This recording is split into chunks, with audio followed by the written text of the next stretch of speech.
Talk about just the 12th man and 106,000, second largest crowd in the history of the Let me tell you something. stadium. That atmosphere and environment tonight, you don't want to play in that, something wrong with you. That right there, that recruits and the people and the love, I mean, that's as good an environment and atmosphere as there is in college football, bar none. I don't care where it's at. Those people are behind you, and I'm thankful we won the game for them, and I mean that for our players, for everybody who believes in us, and especially our fans, though, because, listen, this place deserves a great football team. We're doing everything in our power to make it that way, and we're going to try to get it there. We've got a lot of work to do, and we're growing. But this fan base is tremendous, and the atmosphere and environment is the best in college football. Talk about what you could improve on from the time that y'all met up last year at all?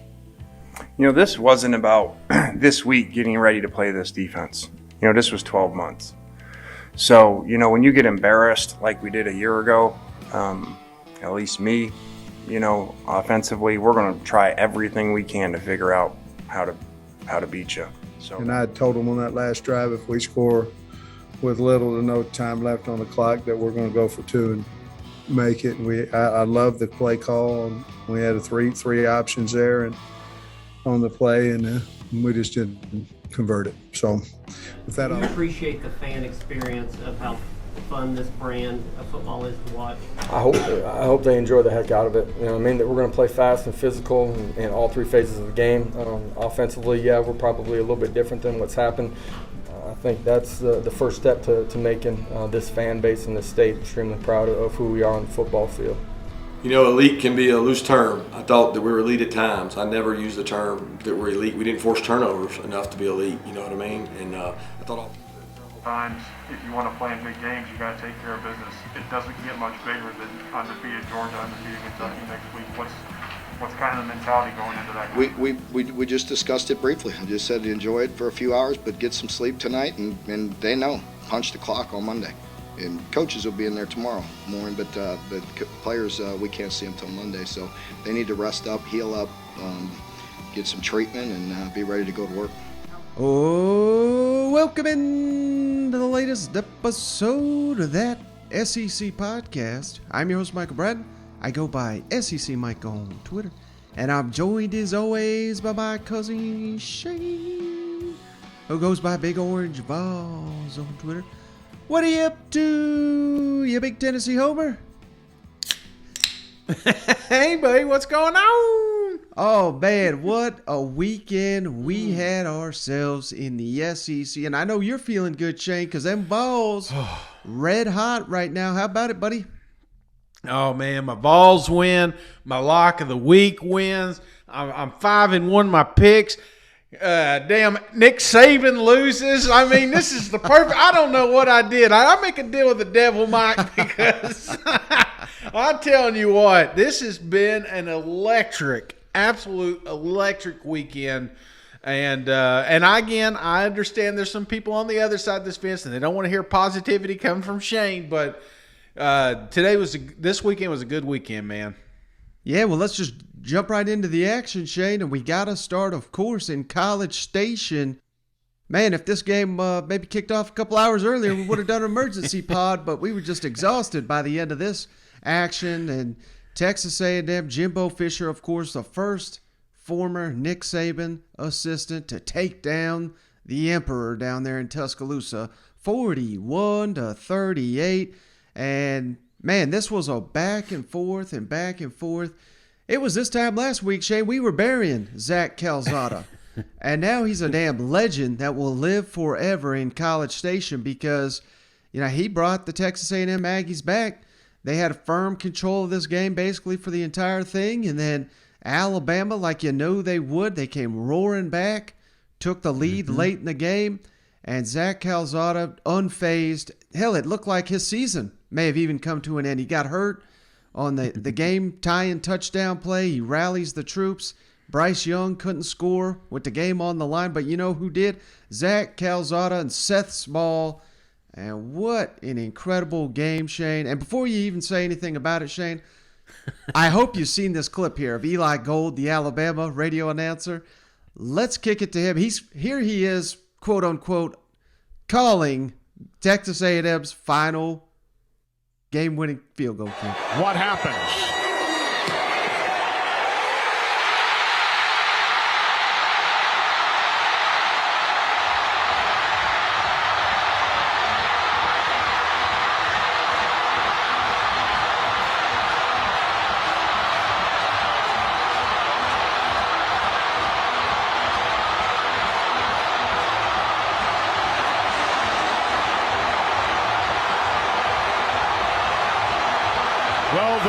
is going to get themselves $250,000 because everybody who does not have a seat and those who did have now flooded the field.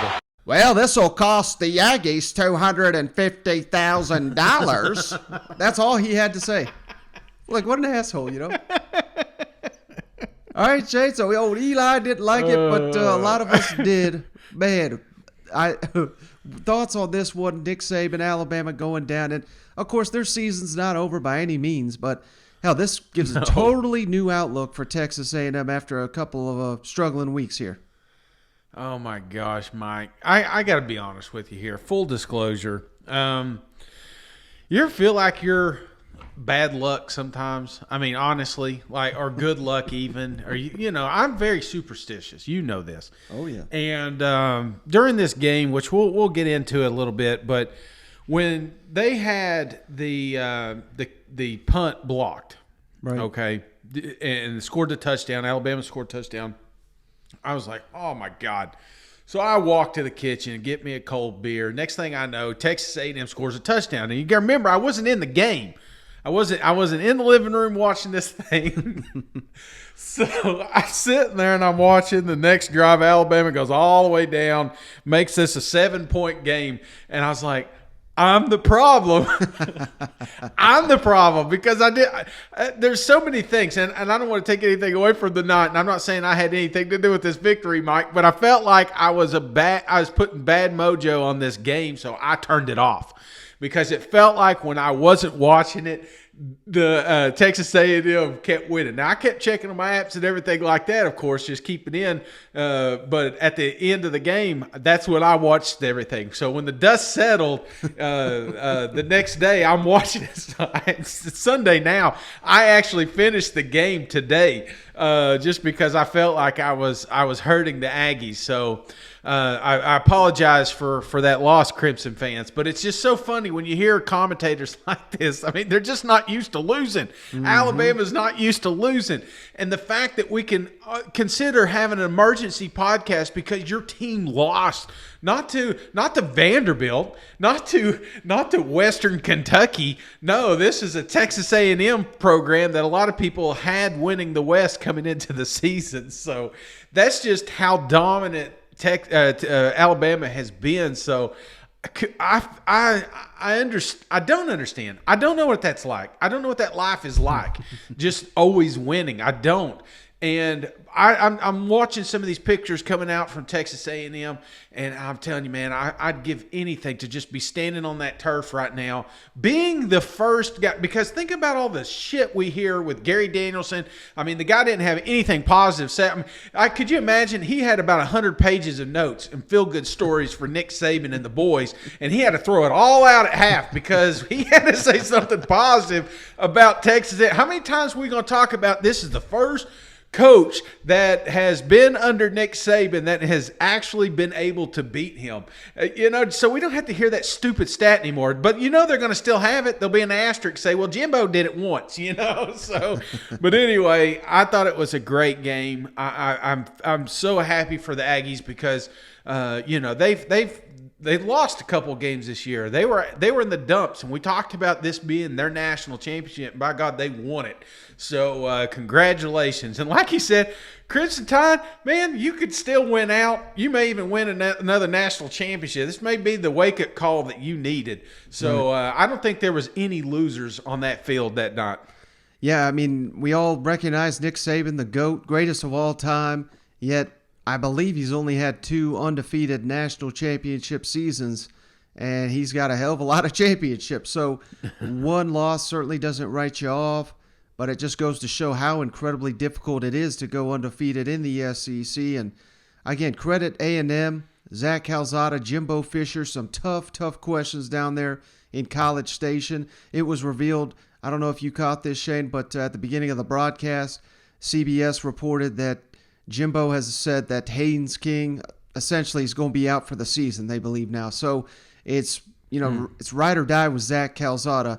And that man, he had one bad pass, the interception, of course, but yeah, he is now a legend in College Station. And, last night was just that was only his 4th start. You know what I mean? So, it was kind of foolish to write him off. And, if whenever you think of Alabama losing a football game, it's always to, one of these dynamic, Cam Newton, Johnny Manziel, Joe Burrow, these guys that run and pass so effectively. Yet here we got Zach Calzada, who I know he can run a little bit. Let's give him a little credit, but much more of a pocket style passer.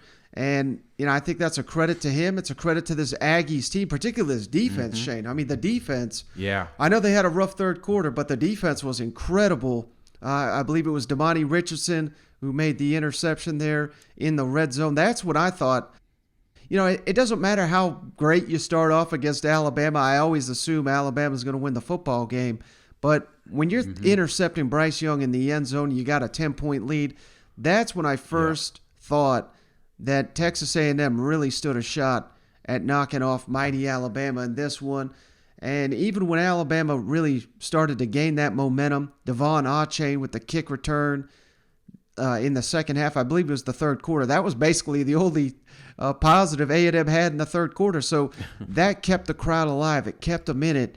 And, I went back and watched the game this morning, and you got Alabama go down there. They took the lead, 38-31, and you got all these despondent A&M fans. I mean, CBS was loving them. Some disappointed Texas A&M fans. They must have panned in on 20 of them while the Aggies were down.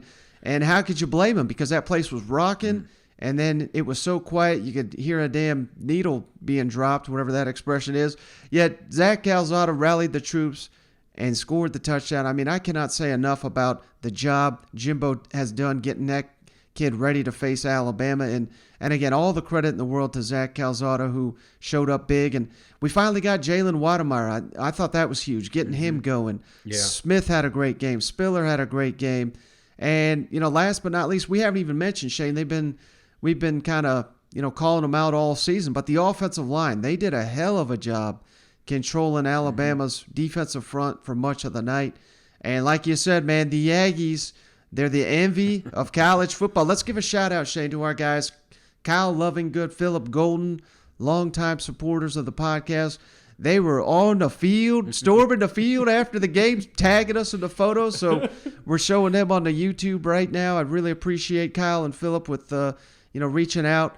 And I don't know if you saw this, Shane. We'll play this as well. But I'm just lucky those two guys did not try to run into Nick Saban after the game. Well,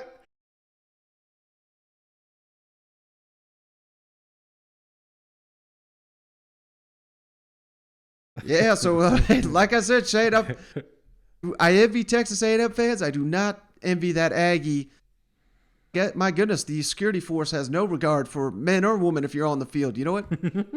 Yeah, but that's a hell of a war story, Mike. I think I'd be willing to take one from the security staff if I could say, hey, you remember that time Nick Saban got beat down here? Yeah, I was the one that got trucked. It's well worth it. I always think about that Tennessee photo from many years ago, those guys getting arrested. Do you remember? I mean, it was an infamous photo. These kids were down there on the field, so I love it, man. I absolutely love it. And this was a big win. And, I love the fan. The fan reaction is always my favorite, especially when you talk about upsets, So we got some listeners. They're sending their pictures in. You're seeing tweets from even your boy, Chris Marler. Yeah, did you see what he said? He was like, Calzada is Johnny what does he say? Vacation Bible School Johnny Manziel. I mean, he's just going to be a reigning legend there for a while. And then on the flip side, did you see what Johnny said later in the game? I saw after the game he was buying beers. Everybody at the bar. He's buying beer. So I mean, come on, have fun. This is a huge victory. We're going to talk about it. Got to get back to work though. But I still find it so funny that here it is. It's a 3-point ball game, and it's not like Alabama didn't play well. They just made some mistakes. They made some stupid errors. And let Texas A&M just take away from this thing. So we had two really good ball programs, and like I said, leaving this game, I still think that both teams are better moving forward because of it. Yeah, and once Alabama got Jamison Williams in the game, it got him going in the second half. I mean, he was unstoppable. They probably wish they got him going a little bit sooner, but like you said, key thing there.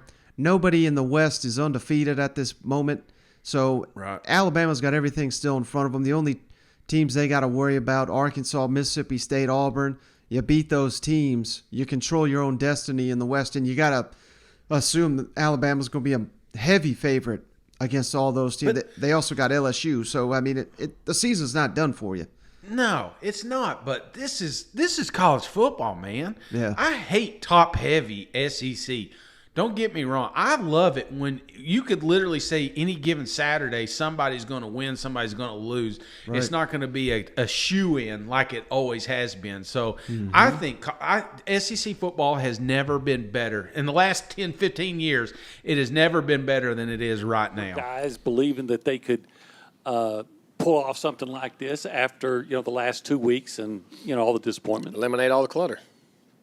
Eliminate the clutter and win your space. Guys, there isn't no secret to this. Ain't no magical formula. They got to believe in what you tell them, and they got to eliminate, I don't mean this, all the social media, all the media, all good, bad, and different. Knock it out. Don't read it. I wouldn't even read it. I don't. There's something there, and you got to line up and you got to play each and every week. You write your own history. You believe in your own self. And you're going to be trials, tribulations, and how you're defined by how you respond to adversity. Now you're defined by how you respond to having success. And that's what they got to understand. There's a growing curve in there, and they got to believe in what we did. They believed in what we were telling them, and our coaches did a heck of a job with their players now. Our assistant coaches and our players did a great job of believing, and the leadership of the team did. And if you could just personally, your thoughts on how proud you are of the way Zach specifically played after all he's been through the last couple of weeks. Well, he has, and like I told you, playing quarterback is a lot of saddle time, man. It's the hardest position to play in sports, period. There's not a harder position in any sport to play than quarterback. And he put in the situations he's put in, things that are happening, and not with a full team around him, with 3 receivers missing, with 2 linemen missing, with backs. I mean, people hurt everywhere. It's hard to go in there. And then when you're expected to clean up for all the other, you got other young guys in there. All those linemen, they all had to do it. And they all are growing up the more they play. We've had some unfortunate injuries, but people don't care, and I don't care. That ain't an excuse. But at the same time, that's reality. And you have to understand that there's a difference of what your results are and what the reality of why those results are there, and then you coach through them. And we're doing that, and we're still in the process. Just because we won this game don't fix everything. We got to learn if we're going to prepare and learn to grow from this and understand what we got to do next week. But very proud of Zach. And we're doing that, and we're still in the process. Just because we won this game don't fix everything. We got to learn if we're going to prepare and learn to grow from this and understand what we got to do next week. But very proud of Zach. He's a high-character young man, man. It matters to him. It means something to him, and he's got better each week he's played. Each week he's done something, and he's preparing. He's learning how to play the position of quarterback. Right side. I know you're focused on your guys, but what does it mean to you to be the first of Saban's assistants to ever beat him? It doesn't mean anything to me. And I don't mean that in any disrespect. Listen, Nick is one heck of a football coach. I've known Nick for years. I've considered him a great friend. Coach with him, have a lot of respect for him, and he's got great teams. And the thing that means something to me that our football team is learning to play against other good football teams and have success. And that's the important thing to me. It was inevitable somebody was going to do it in time. So, hey, it happened to be us. That's great. But that doesn't mean anything to me because that's not a goal that I'm trying to talk about or do. I want our organization, our program to do well. How did it feel to roll the tide and fulfill your promise of beating Saban's ass you made in May? Well, that was more, the competitor in me coming out when somebody says you can't do something. I have a bad habit of that, so I get a little competitive sometimes. But listen, it doesn't. For our team, again, it goes back that our team understood and beat a really good football team. Who is a well-coached, well-played, well-talented, very talented, good football team, and that's what's important to me. Listen, I have the utmost respect for Nick Saban. I always have, always will, and I consider us friends, and I think he does too. But we're competitors, and like he said, he didn't think he was going to lose to me either. I don't think I'm going to lose to him. That's ball, and I respect him for that. We grew up in the same neck of the woods. We think we have a lot of the same water. Is this the potential that you always knew your team could have this season? Well, we can if we play well, and every team does. And like I say, when you execute, it's amazing. When you're mentally locked in and things go well, and you learn to persevere and you learn to push through things, and you quit when you're young and you make mistakes, like happened those last 2 games. They would dwell on them because they were not scared, but just didn't want to mess up. You can't look that way. You got to live in vision or circumstance. Which one is it? And they're learning to live in vision.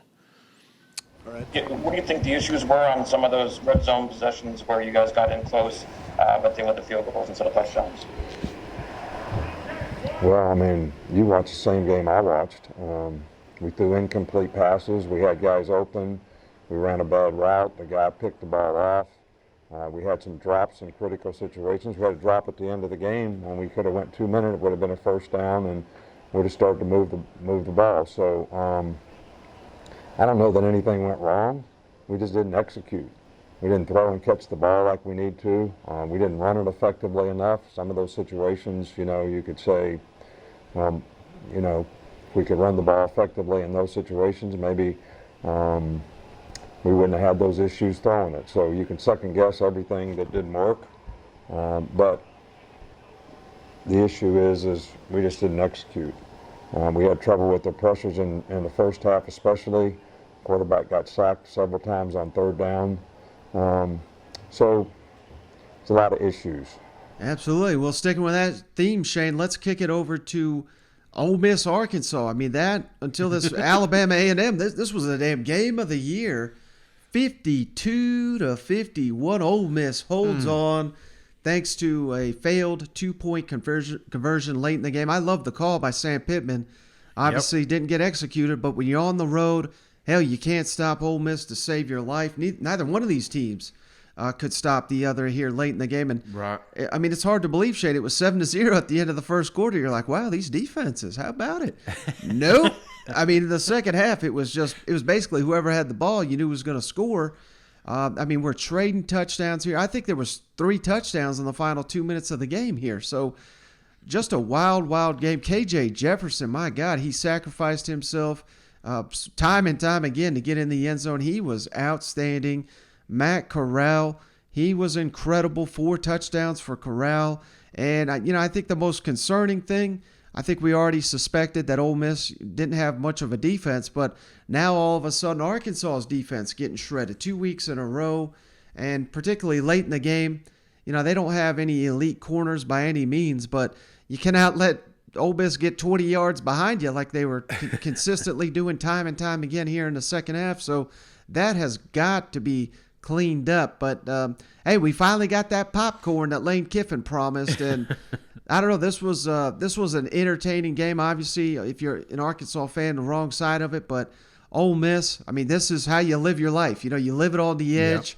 Yep. You're hoping and praying that Matt Corral has the ball last, because if he does, you're going to win the game. If not, you got to put it in the hands of your defense. And man, they almost gave it up there. But this was one hell of a game, wasn't it?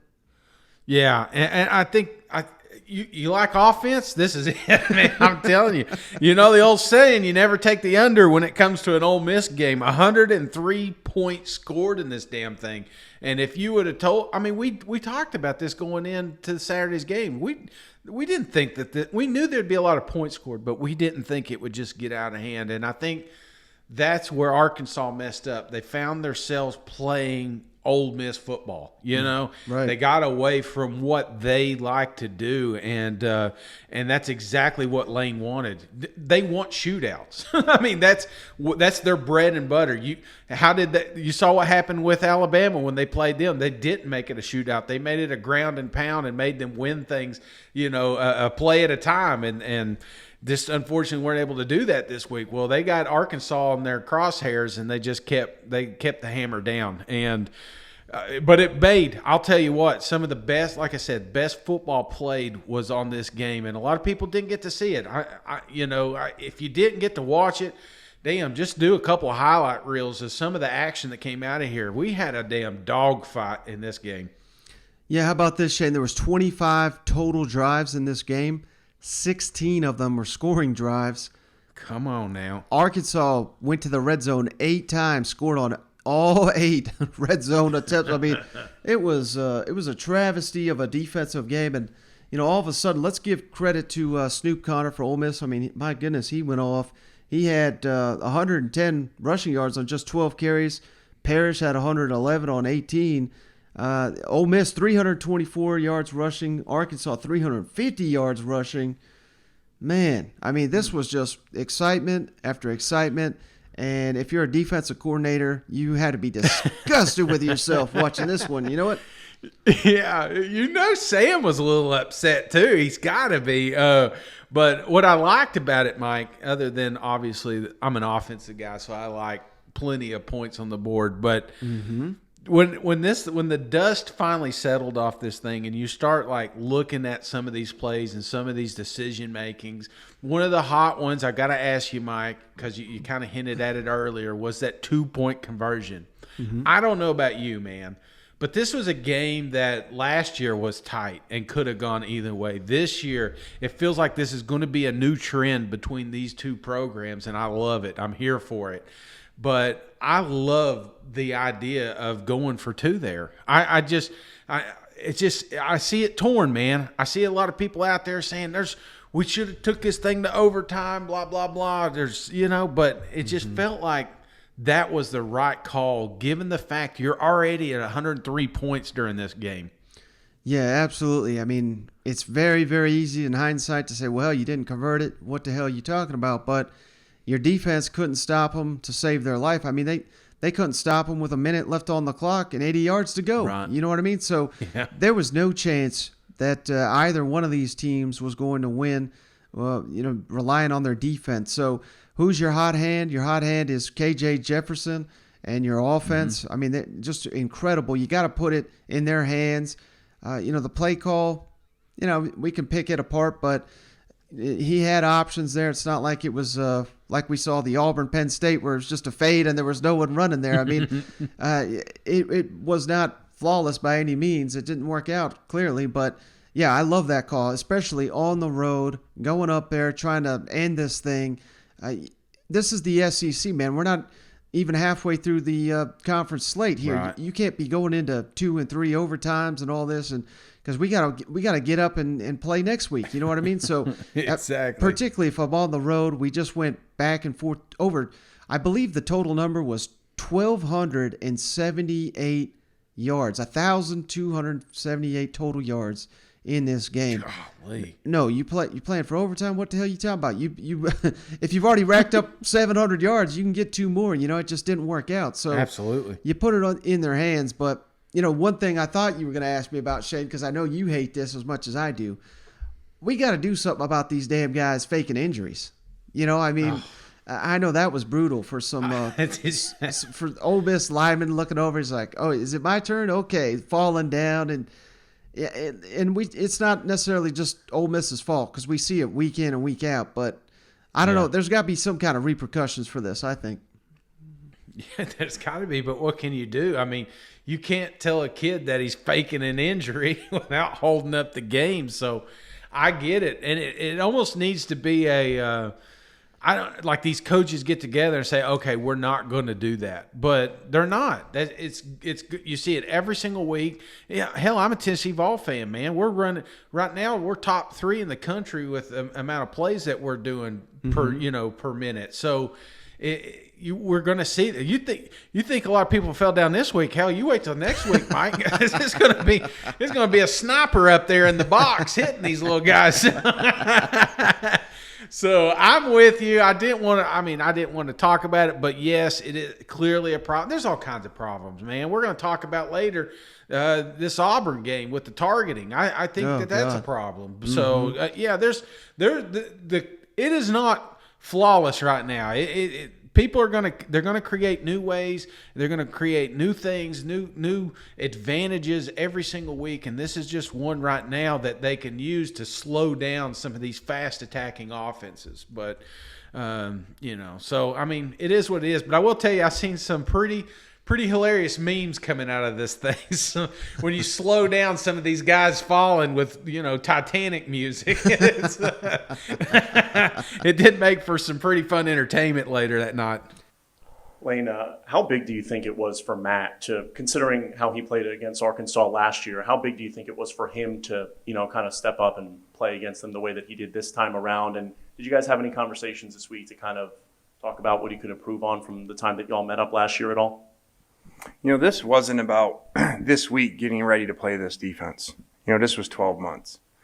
So, when you get embarrassed like we did a year ago, at least me, offensively, we're going to try everything we can to figure out how to beat you. So that was 12 months of different unusual run game planning, double moves on the safeties versus certain splits and all this stuff that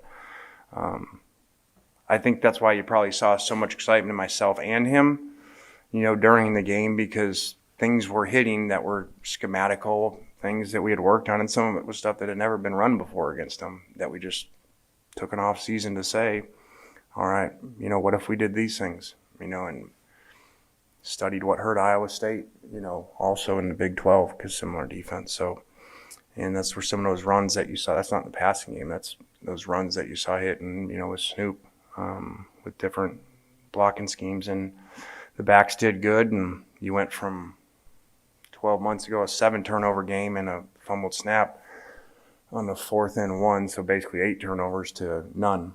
And I'm sure, some people weren't happy when we didn't make the 4th down, but we made the other 4, so it's part of it. So I think that 4th down that ended up being a touchdown that was about a 4th and 4 was big, because we'd already been stopping on the 4th down, and so it was kind of like, better make this one. So good job by the players picking that up and then turning it into 7 points. Lane, Snoop had some huge touchdown runs in the second half, kind of unleashed himself on that defense. Just your impressions of what you saw from him this afternoon. Great job, as he's done whenever he gets his opportunities.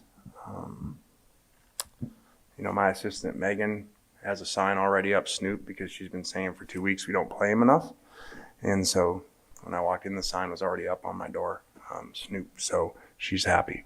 But I think as you look at this, what's unique versus a very tough defense that's very physical, you've got 6 yards total of lost rushing, on 80, 30, 45, 47 rush attempts. So, that you got to do that because you got to get the 3rd and 4th downs close against them. Otherwise, you're going to deal and drop 8 all day. So you got to be efficient like that.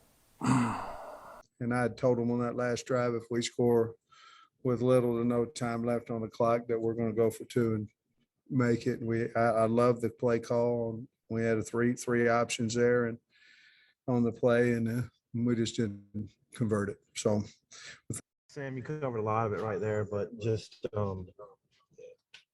why do you think Ole Miss had such a big offensive day? I really don't know. A bunch of it was early time we didn't tackle. Any open field tackle, we couldn't get a guy on the ground, and that includes corral. We that was by far our poorest day tackling. And then when we had some busts in the secondary and guys were wide open, and then we couldn't fill the gap from the safety area on a simple little stretch play. And so I'm not positive why. I thought we had a really good, physical week of practice. We went good on good a lot. But the bottom line is we had too many mistakes defensively, and we couldn't tackle. Curious about the last play, the 2-point call. What were you trying to get going there? And obviously it went to Burks. Originally you have a pitch, so you have a pitch, and then you have a route, and then you have option of the quarterback to keep the ball, and I liked the play. I liked it all week.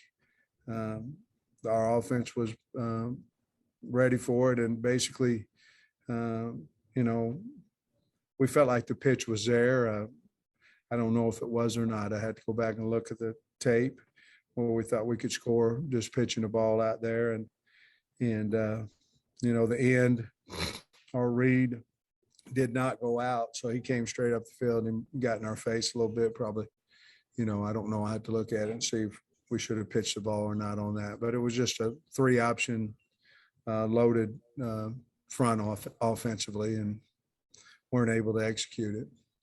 Well, hey, you kind of teased it there, so let's get to it, Shane. Georgia, when you're on a losing lock streak, it's just go back to old reliable Georgia. You know what I mean? Yeah. It don't matter if they're on the road, don't matter if they're on the playing at home. It don't matter. They're so damn good. They go on the road against an Auburn team that had they surprised both of us, I think, this year.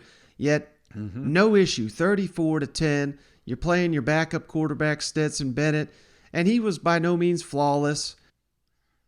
I almost fell out of my chair, Shane, when the CBS analyst, I think it was Kevin Carter, said, well, hell, when JT Daniels come back, I don't even know. I think you got to keep Stetson in there. I mean, I'm seeing Stetson. He's not costing you the game, but there's wide open touchdowns. He's basically keeping you from getting in the end zone because he's throwing it so far behind. So, and I'm not trying to sit here and pick apart Stetson because I think he's in a tough spot.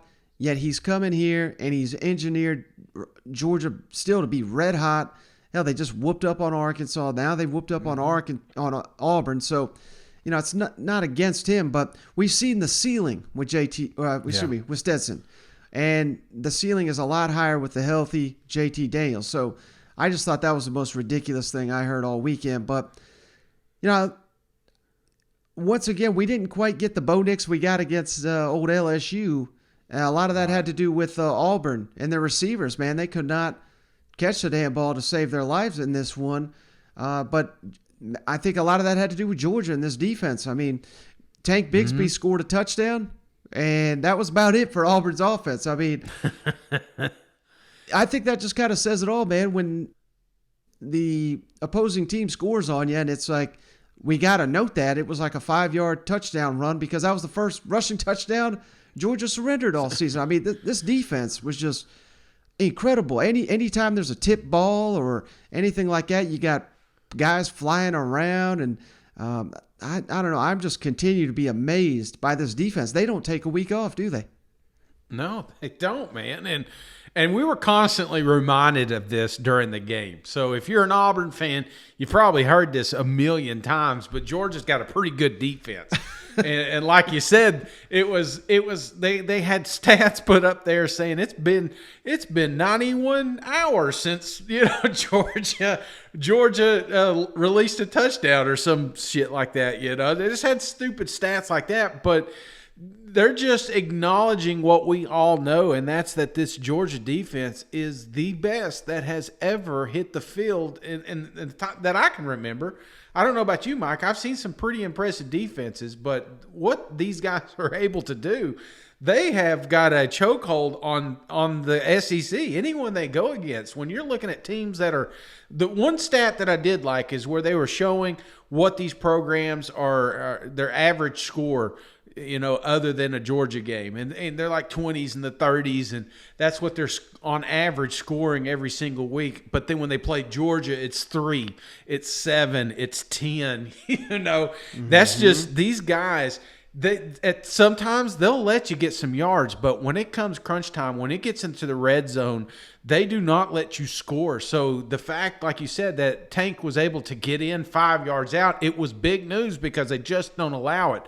Hell, they got injuries, Mike, and this team is 2-3 deep in every position. It's just unreal how fresh this defense remains and how solid they are. So Auburn had to play a flawless game, and I think you hit the nail on the head. The fact that we had some crucial drops. And I want to say a little bit about the defense. The defense of Auburn, I thought, did great.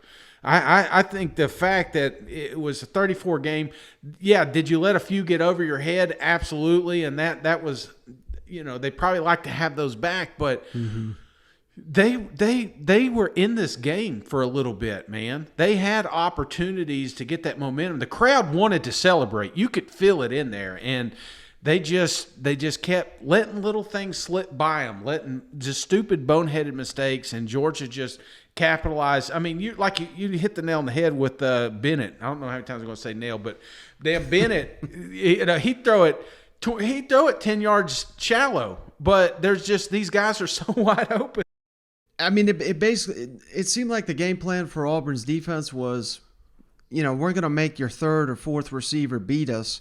And that's why a guy like Ladd McConkey, who has 5 catches, 135 yards, and a touchdown. And I know Georgia media high on him, and he's a young guy, but more often than not, if Ladd McConkey, if that's who you're going to use to beat us, I think most SEC teams is going to live with that.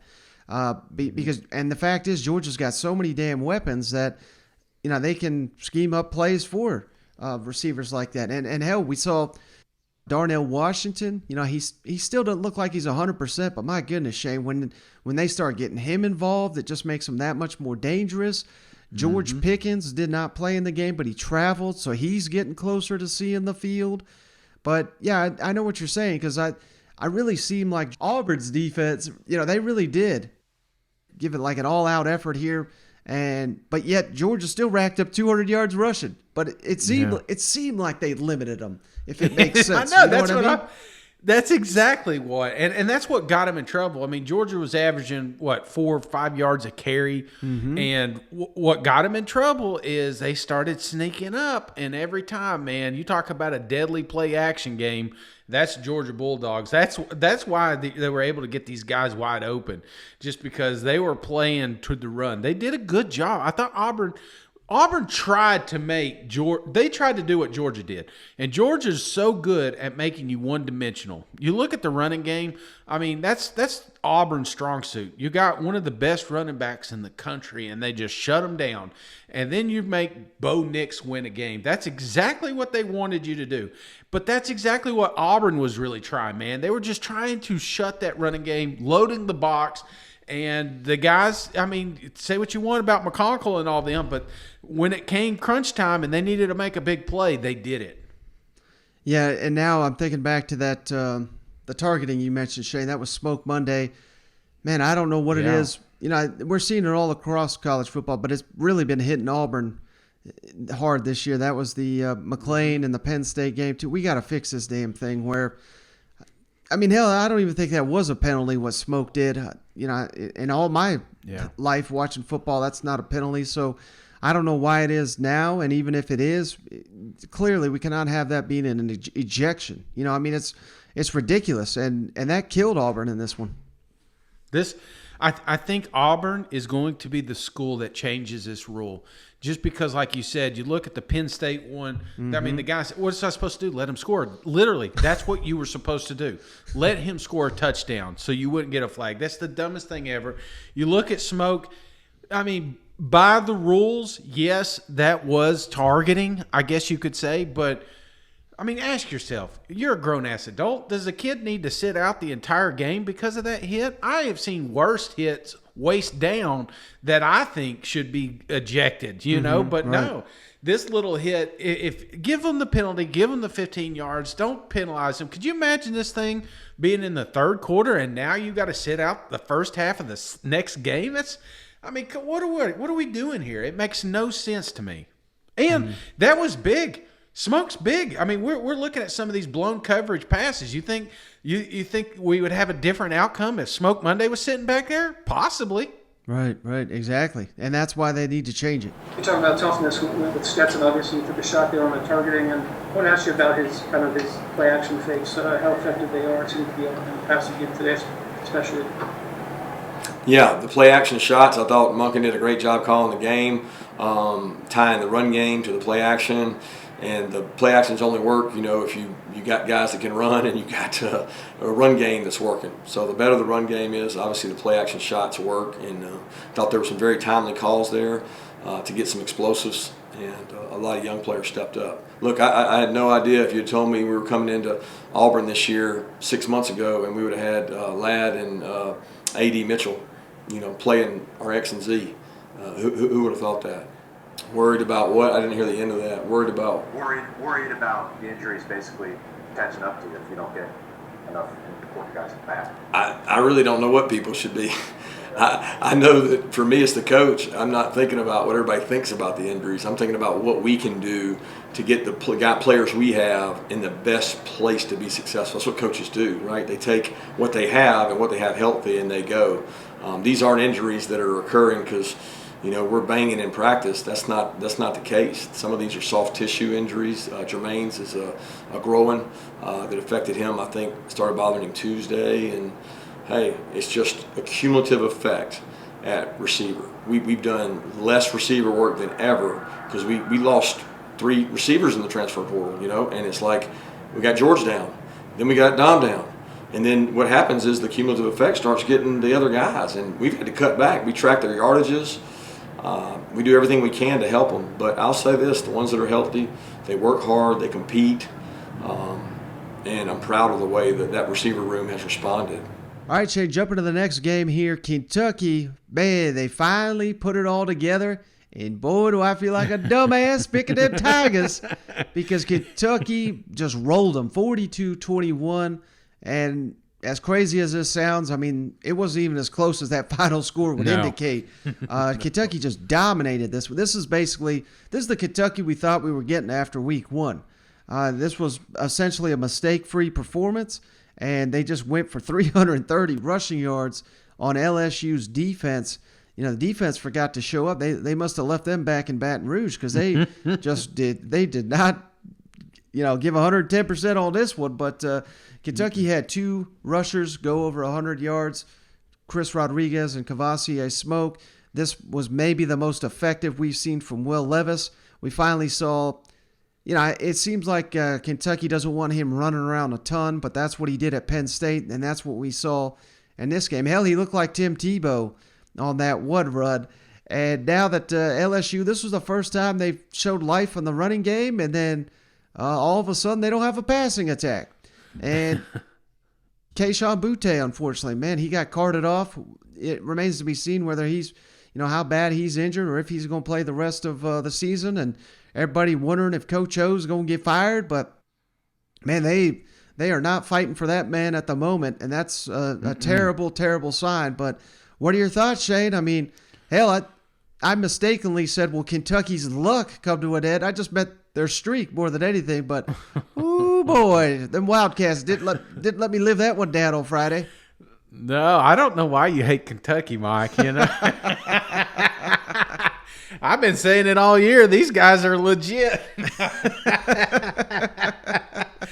Oh, man. Well, hey, fool me once, shame on me. This fool me again, no, it ain't happening. So this Kentucky program is legit, brother. Yeah. Top to bottom, offense, defense. There's even – hell, their punting game. I get excited watching that punter sit back there and hold the ball for 10 seconds before he punts the thing. It's like they've just got it figured out. The fans are pumped up. LSU came in there back against the wall. You thought, man, this is going to be a game, brother, and it was not. From start to finish, this was all Kentucky. Rodriguez looked like damn Emmitt Smith out. I don't want to say Emmitt Smith. He looked like a living legend. They should have been halftime. They should have been putting a statue out front of him, man. I mean, the kid, 9 yards per carry program. Yeah, I used to remember Benny when Benny was up there. I was a huge Benny fan. I still love him. I mean, I'm a Pittsburgh fan. You guys know that, but I don't know, man. I think Mark and them, they find them. They find talent. They make talent. They made Rodriguez into one of the best running backs in the SEC. And not to mention Kavasi coming out here and getting another 100. This team is hitting on all cylinders, and it all starts up front. There's such a push. If you watch, when they decide to run the ball, I mean, sometimes Smoke is running 4 or 5 yards before he's even touched. Anybody can run back there. Mark could be toting the ball back there for all we know. These guys up front have decided to take over, and it's awesome for them because when Will needs to throw the ball, that box is loaded 9 times out of 10. He's just picking wide open guys. Mm-hmm. So things are all, like I said, Kentucky is undefeated, and I've never been more excited about a Kentucky-Georgia game in my entire life. Yeah, well, and right before we jump to that, Shane, I just wanted to say, this game, it's so concerning if you're LSU because we basically, it's the inverse of what we're expecting historically of a LSU Kentucky. Regardless of how good Kentucky is coming into a game like this, you think LSU is going to wear them down with their talent, with their depth, with the line of scrimmage in the second half.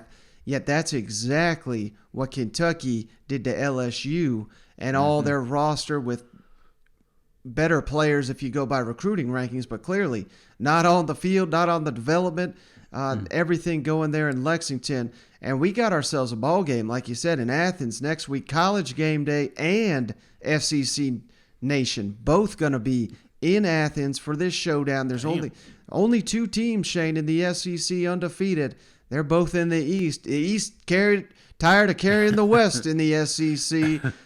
Showdown in Athens, man. Georgia and Kentucky.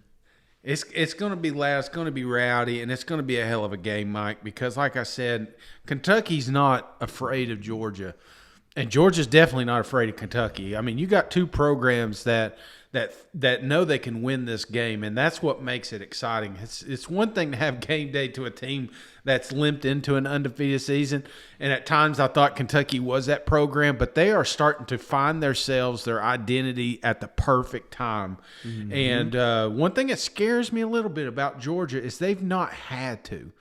The Auburn game got close at times, yeah, but they didn't have to pull out anything. They didn't need their offense to win the game. They just, they just rely on the defense. What happens when a team comes in and actually scores the ball on? What happens if you got a team in there that actually runs the ball on Georgia, something we've not seen? You start doing that, then you can't rely on having an extra defensive back there. You've got to start loading the box and getting ready. Well, you got 2 very successful running backs coming to your. Let's don't get into that. We're going to be plenty of time to talk about that. I do want to talk about this, Mike, because I'm worried about Coach O. I love Coach O. You know that, Mike. I was a fanboy as soon as he got down there, but. I mean, it is LSU, and there are expectations. And when you look at that schedule, you got Florida, Ole Miss, Alabama, Arkansas coming up. I mean, it's not getting easier. No. Is Coach O here in 4 games, Mike? At the end of that slate, is he still the coach down there at LSU? Come on, I want to talk about the hot seat. I don't want to put him on it, but he's there. He's doing it himself. I'm surprised he even let him on the plane there in Lexington. You know what I'm saying? That's just – these guys are coming off, 2 years ago, national champs, man. Yeah. I get it. The team was loaded. They found some diamonds in the rough, and they came out and I think it was just a perfect storm down there. But to go from that, you don't understand. When you go from a national champ contender and then you hit rock bottom, it's there's so many fingers being pointed down there right now, and they're going to eventually want answers. You can always point that ring for a little bit, but after you start dropping games like Kentucky and potentially, I mean, they're looking at a potential 4-game loss coming up. I mean, I'm looking at the schedule. Not one of these teams am I going to predict LSU as a favorite. Right. Their next guaranteed victory is not till November 20th against UL Monroe. Mm-hmm. How about this, Shane? Next LSU coach, Mark Stoops. I piss off Kentucky one more time in this segment. How about that? I mean, you write the check. Anybody who wants to come coach at LSU's got a shot. Coach O, I think Coach O got the opportunity. He made the best of it, yeah. But it's starting to catch up to him. Something's starting to catch up to him, and I don't know if it's just terrible assistant coach hiring. I don't know if it's not getting this team right with recruiting or just schemed. There's just this seems like at times, man, they're just lackadaisical out there. I know Coach O's a fiery guy, but it just feels like sometimes that fire is not coming out on the field. Mm-hmm. Yeah, no, there's no doubt about it. Yeah. I felt good. I felt with the turnover, with starting the game with the turnover and having great field position, I felt like I wanted to play aggressive. I wanted to score, and if we didn't, I felt like we could keep them backed up there. Mark, what was your evaluation of Vols' performance? I really thought he played exceptionally well. You could tell early on, to me, his comfort level was there. He looked really poised, really confident, and just going through his progression, making some really nice throws. I mean, maybe the numbers aren't overwhelming you, but I thought he was very clean and what Liam has been working with him and being calm in the pocket, and you could see that carrying over, and you could see his confidence stepping up. And then, and then the way he lays it on the line and he runs so physical, that just gives everybody a great boost as well. He's a tough kid, and, just getting better and better. Playing so well and kind of carrying. I think there's none of that. I mean, it's just such a team. It's just such a team. No thought of that. I think we all have a lot of confidence that the offense is just getting better and better. And tonight that's pretty impressive to get them. Like I said, the biggest thing to me as a defense, got to have them so off balance. With running the ball and being able to throw. Times, if you want to play in big games, you got to take care of business. It doesn't get much bigger than undefeated Georgia, undefeated Kentucky next week. What's kind of the mentality going into that? We just discussed it briefly. I just said enjoy it for a few hours, but get some sleep tonight, and they know punch the clock on Monday. And coaches will be in there tomorrow morning, but players, we can't see them till Monday, so they need to rest up, heal up, get some treatment, and be ready to go to work. Say it again. What surprised you out of the results from tonight? The 330 yards rushing. I mean, I knew they had a good rushing game, but 330 yards rushing, we got to be able to do something to stop that. And I do like the way we ran the football with authority. I like the way Ty ran the football. I thought he ran the ball very well. We made some improvement on offense. Ned, with just the tough schedule you guys have coming, I guess just what confidence do you have that things can turn around right now? A lot of confidence. We'll go to work tomorrow just like I did and plan on beating Florida like I do every day. And that's not going to change. I look at it one game at a time, one day at a time, and that ain't going to change. Coach, for you personally, is this the toughest stretch you've had at LSU, and how do you block out the noise today? Man, I'm not going to have a bad day at LSU. I'm a head coach at LSU. And I'm going to live one day to the fullest. I love being the head coach here. Is it tough? Yeah, but I'm not going to feel sorry for myself. I never will. That never will happen. Well, hey, Shay, we got to move this thing along. And speaking of being afraid, I'm afraid of anybody that's going to face this Tennessee offense. How about it, buddy? Tennessee Vols, 45, South Carolina 20. And again, this thing was not as close as this final score indicates. I mean, it was 28-0 by the end of the first quarter, Shane. Hendon Hooker had 4 touchdowns by the time Luke Doty had 40 yards in the game. Tennessee scored 101 points in the first quarter this season. That's more than any first quarter they've scored the last 5 seasons. And hell, we're only 6 games in here. So, I mean, the Red Hot Vols do it again. South Carolina, I don't know what in the hell you're doing, particularly on the offensive side of the ball. I mean, this was a damn laugher.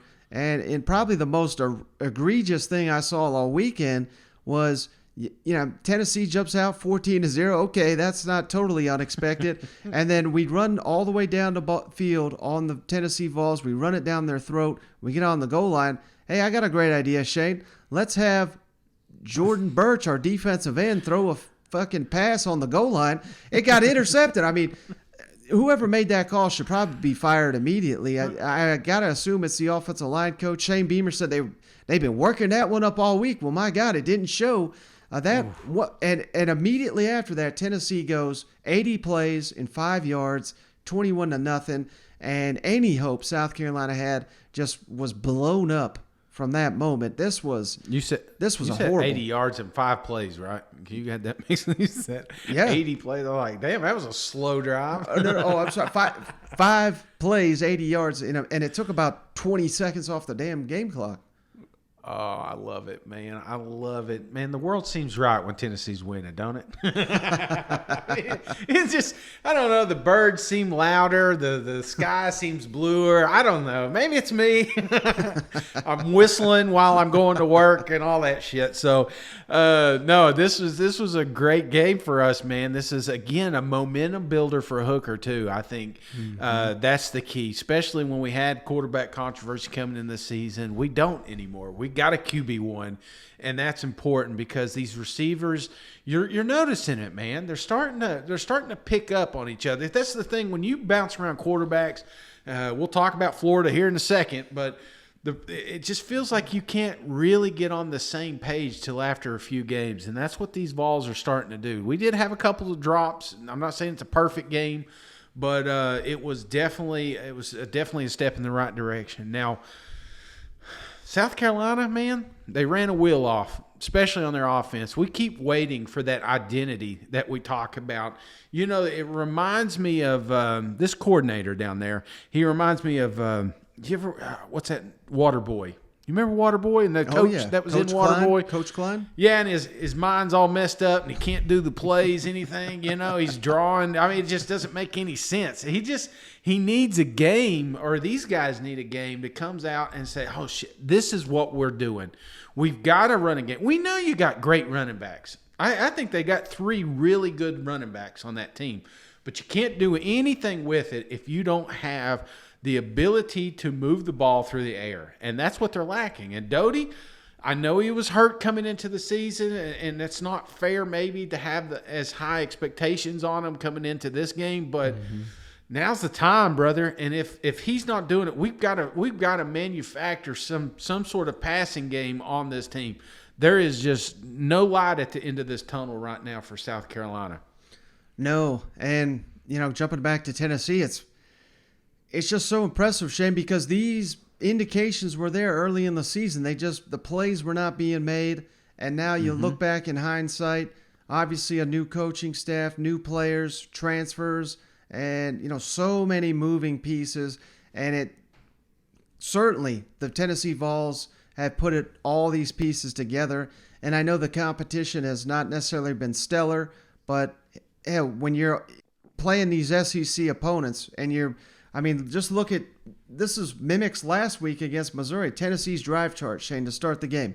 Touchdown, touchdown, touchdown, touchdown, punt, touchdown, field goal. I mean, I don't care who in the hell you're playing. And what was it we were saying all week? South Carolina's got them a stingy defense that was playing red hot coming into this matchup. They just cut right through them like they weren't staying in there. So many big plays being made, so many clutch plays being made. And again, this is with a lot of the offensive line is banged up. There was been a lot of reporting that Tennessee staff not thrilled with their receivers. Well, hell, 6 games into the season, they look like they got some of the best receivers in the country. You know what I mean? So, it's all coming together for the Tennessee Vols, and they're just so red hot right now. And I really do think they're in the top half of the SEC, even if their record may not totally indicate it. And we are going to have ourselves a track meet here. Oh, my gosh. Neyland Stadium, Sunday evening, Ole Miss, Tennessee. I mean, they can't set the over-under high enough on that one, can they? I'm still betting the over, man. No, I think it's going to be a hell of a game, Mike. In fact, that's why we're going to it. Yes, sir. So I think that's going to be awesome. There was some definitely learning moments in this game too. I don't want to act like everything again was roses, because in the second half, they really struggled getting that half started. I mean, you look at them, the first half they were dominant, but South Carolina did have some adjustments during halftime, and it felt like they were finding ways to get pressure on Hooker. They were finding ways to stop up some of these receivers, because Tennessee does have some small receivers. They were getting physical with them at the line of scrimmage. So I'm not saying I'm worried, but I am. My eyebrows are raised, and don't think that these other teams didn't notice what worked and what didn't work with Tennessee. So they got to continue to be efficient. That offensive line. One thing about Tennessee, man, is they are razor thin right now. There was so many players that didn't even get to play defense. And kudos to the defense. A scrappy bunch of group. They were all over Luke most of the game. They disrupted. They continue to impress. We talked about the offense for the first 10 minutes here, but that defense, buddy, is the reason that Tennessee is winning these games right now. Yeah, no doubt. I know not satisfied with the second half, but when you look at how thin you guys were going into the day with all the injuries and guys that were out, proud of how the guys that stepped up, like Brandon Turnage and some of those guys stepped up and beat it. You look on the defensive side of the football with the guys that we have out, starters, and maybe a guy that was a backup that was playing a week ago. There's some new guys out there today. They showed up. They played assignment sound. They communicated the right way. They played extremely hard. A lot to be proud of with a lot of guys back there. You mentioned Brandon Turnage.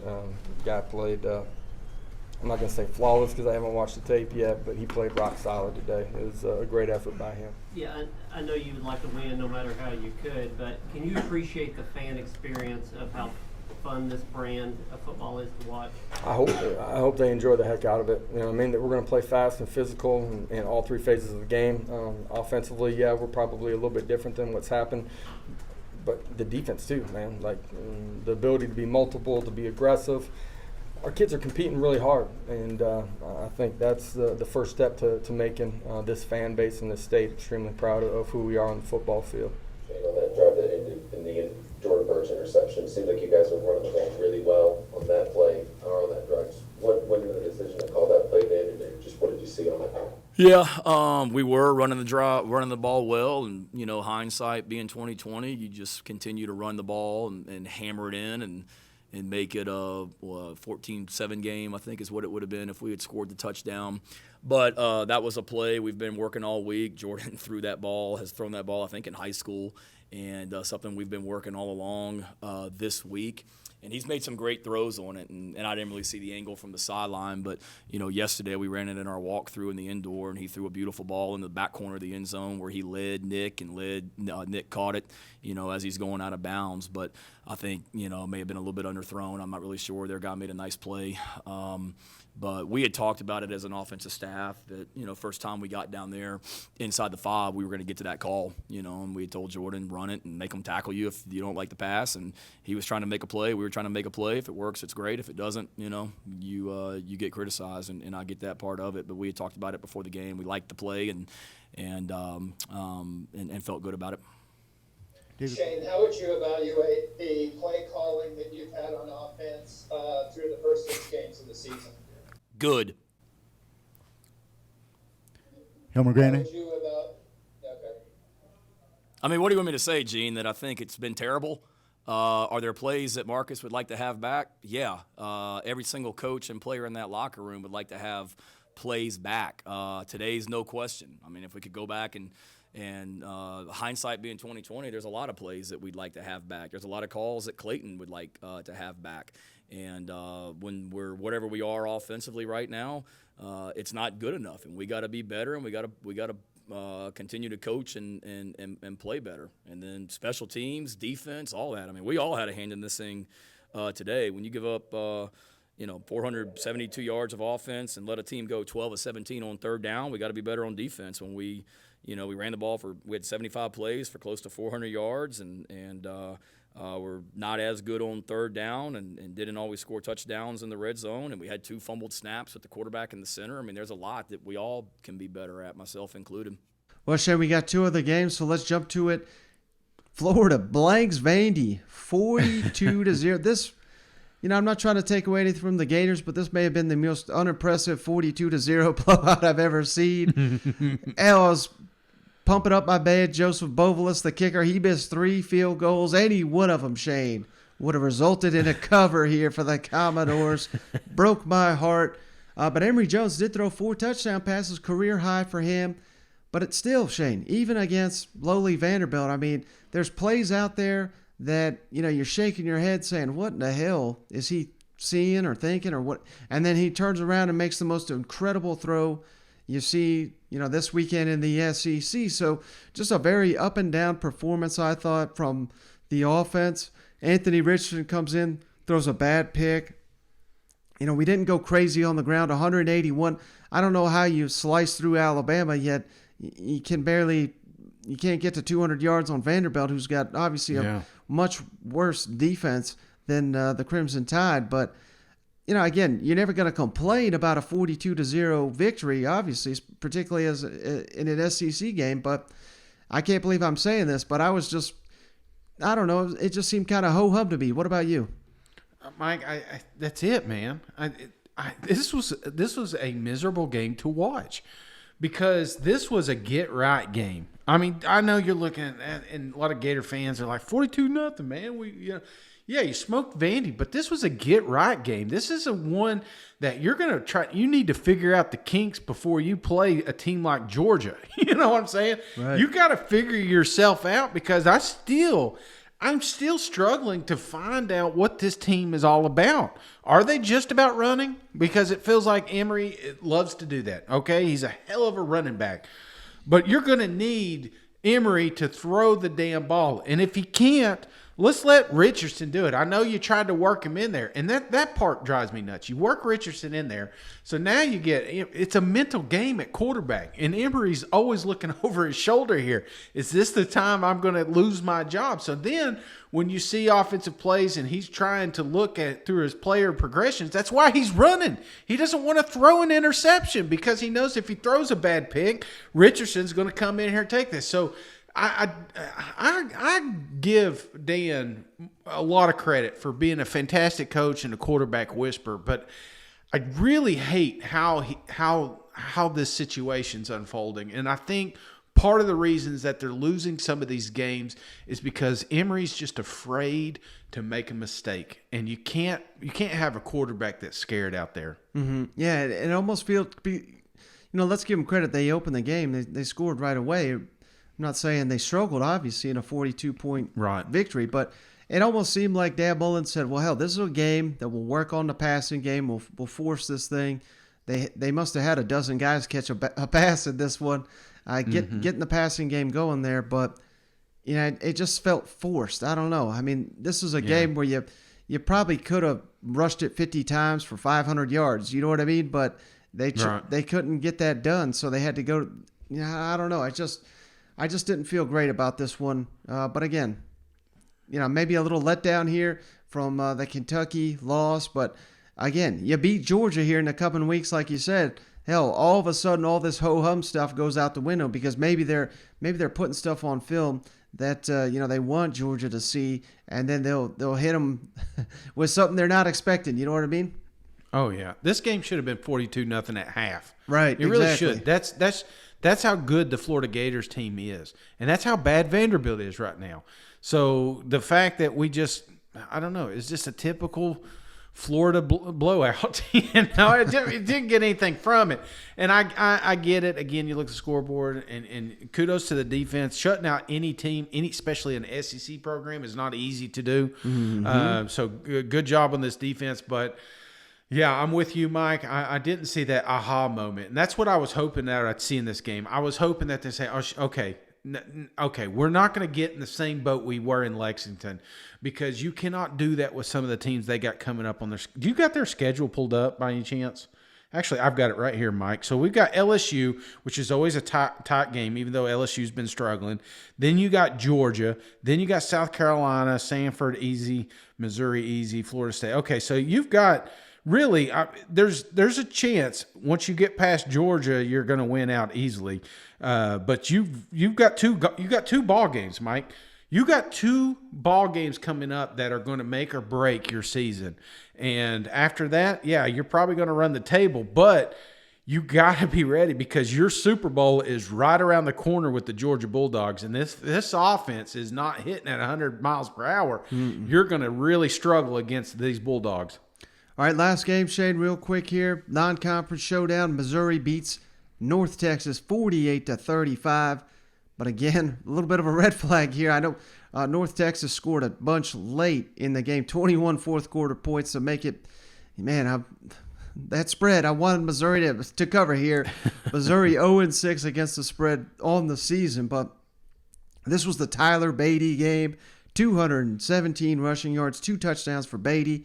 Missouri didn't have to do much more than that on offense. So this was a get-right game, and for the most part, you looked great doing it, took care of business. It would have been very easy for Missouri to kind of stumble here, and, so many programs would have went sideways and maybe dropped this game or just outright looked unimpressive in the win. And that's not to say that I come away completely impressed with Missouri, particularly their second-half defense kind of crumbled, but they allowed 4 touchdowns from the North Texas quarterback. But all in all, just a dominant performance in the first half particularly, and this is exactly what you needed if you're Missouri. You would have liked to see maybe your defense stand a little bit taller than what they did, but yeah, this is probably the first time all season they've allowed an opponent to go fewer than 200 rushing yards, 186 North Texas got. So Hey, there's a silver lining there, isn't there?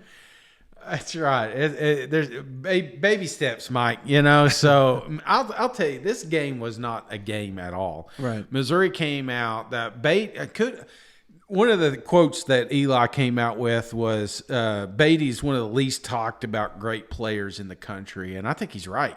I think he's one of those unsung heroes that a lot of people don't talk about. He's one of those guys that you catch in a Sunday game in the NFL, and you're like, oh, he went to Missouri? That's like 2 or 3 years from now. So the kid is, he's perfect for the league. He can run, he can catch.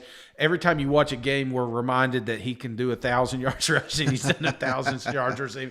We get it. He is a true dual threat running back. But this was all him. Mm-hmm.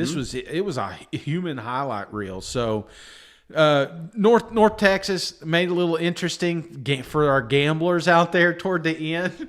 There for a second, they fell out. Mizzou got it, and I was like, "Well, shit, man! Here I just sent out a tweet that I'm 5-0, and then Mizzou's going to drop another one, and then all of a sudden, North Texas comes down and scores." So there was some sloppy scoring there in the second half, but I don't think there's a lot to panic about. This was a good get right game, and that's exactly what Mizzou wanted to come out. They wanted to impose their offense against North Texas, and they were able to do that. The defense made some really good key plays, but when it all came down to it, this was never a ball game. Mm-hmm.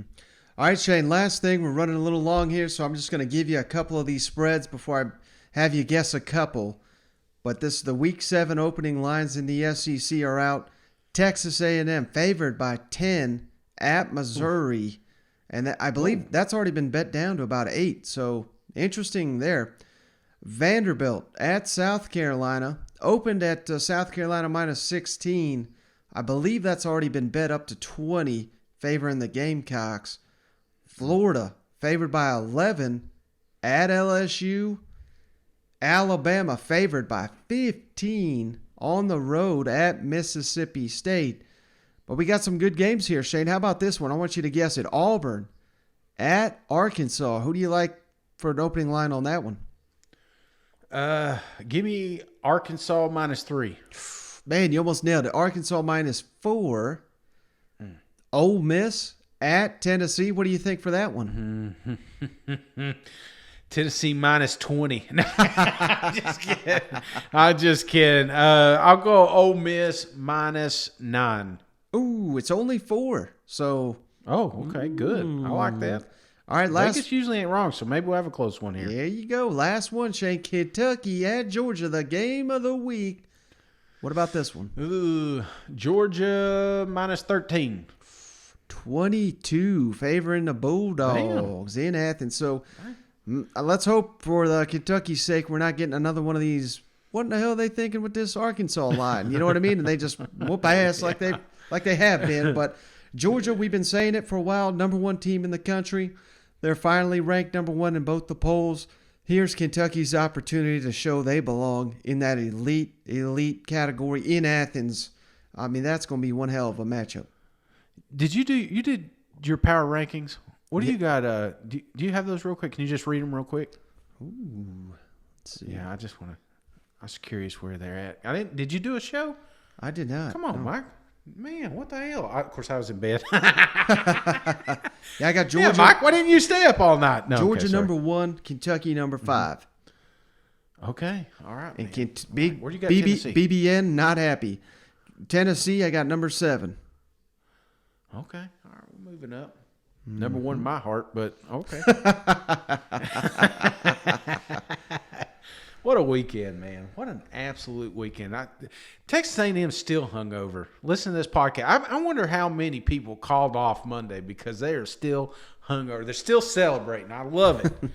Johnny's still down there buying beer. You know? Yeah, I asked your brother, my cousin Jonathan, about this Texas A&M at Missouri. I said, what about that hangover? He said, the Aggies could be drunk on the field. They're going to beat Missouri. So he put his money on the Aggies there when it was -7. So we'll see. But that's going to do it, Shane. I do appreciate you hopping on the line. Catch you on the next one.